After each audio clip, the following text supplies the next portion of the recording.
سب سے پہلے بات کرتے ہیں ڈالمیا روڈ کی۔ کارساز اور گلستان جوہر کو ملانے والی سڑک ڈالمیا روڈ کراچی کی معروف ترین سڑکوں میں شمار ہوتی ہے۔ اس سڑک کے بارے میں قدیم وقتوں سے آج تک ایک کہانی بیان کی جاتی ہے کہ اکثر اس روڈ پر ایک پراسرار لڑکی کو دیکھا جاتا ہے جو دلہن بنی ہوئی ہوتی ہے اور اس نے سرخ لباس پہن رکھا ہوتا ہے۔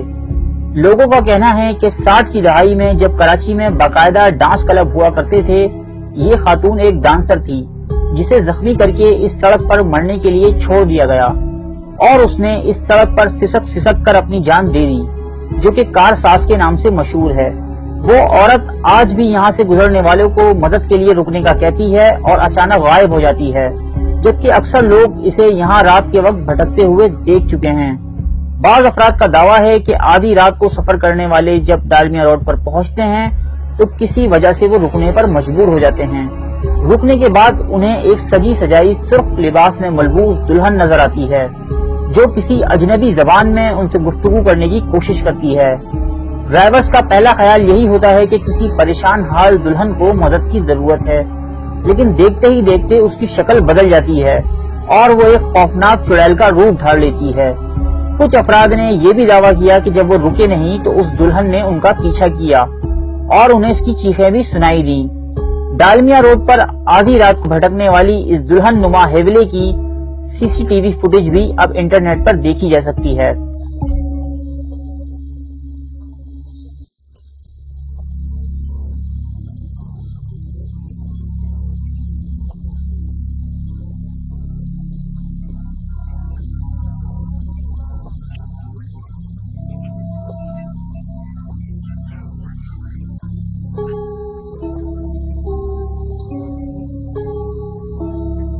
اب بات کرتے ہیں دھابی جی کی۔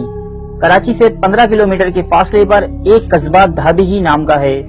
جی ہاں، یہ وہی جگہ ہے جہاں سے کراچی کے زیادہ تر حصے کو پانی سپلائی ہوتا ہے۔ آپ نے اکثر و بیشتر ٹی وی نیوز میں دھابی جی پمپنگ اسٹیشن کا نام ضرور سنا ہوگا۔ دھابی جی ٹاؤن میں ہرجینا نامی ایک فشنگ پوائنٹ ہے جو آسیبی علاقے کے طور پر جانا جاتا ہے۔ مقامی ماہی گیروں کے مطابق اکیلے وہاں جانے یا سورج غروب ہونے کے بعد وہاں جانا خطرے سے خالی نہیں کہ کہیں آپ رات کو وہاں مچھلی کے شکار کو جائیں اور کسی بے چین بدرو بھوت پریت کا شکار ہو جائیں۔ ویسے میرے خیال میں آپ کو وہاں دن میں بھی نہیں جانا چاہیے۔ جب آپ کبھی اس جگہ کو دیکھیں گے تو میری بات سمجھ جائیں گے۔ ہاکس بے ہٹ کراچی۔ کراچی کا شاید ہی کوئی ایسا شہری ہو جو کبھی ہاکس بے نہیں گیا ہو۔ ہاکس بے تفریح کے لیے ایک بہترین ساحل ہے۔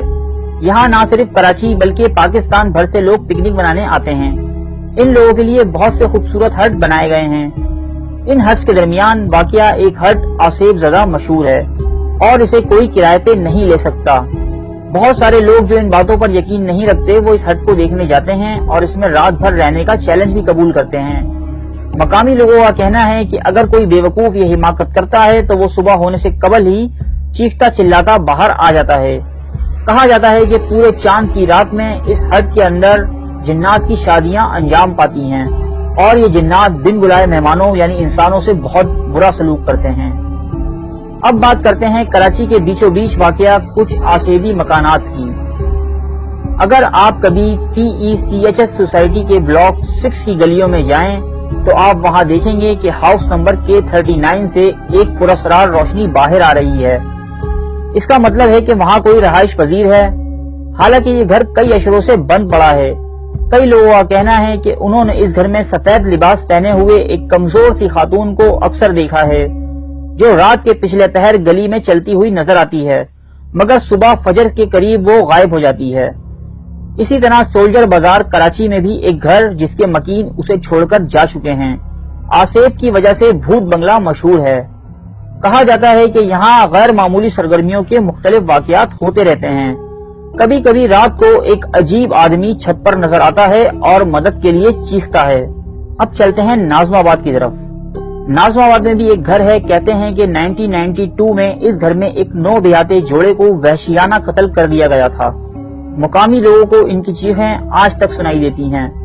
ان چیخوں کی وجہ سے اس گھر کے مالک مکان اسے کرائے پر دے کر کہیں اور منتقل ہو گئے، مگر اس گھر میں کوئی کرایہ دار ٹکتا ہی نہیں، اس لیے اب یہ گھر برسوں خالی پڑا ہے۔ اسی طرح کا ایک گھر کراچی کے علاقے لیاقت آباد المعروف لالو کھیت میں بھی ہے۔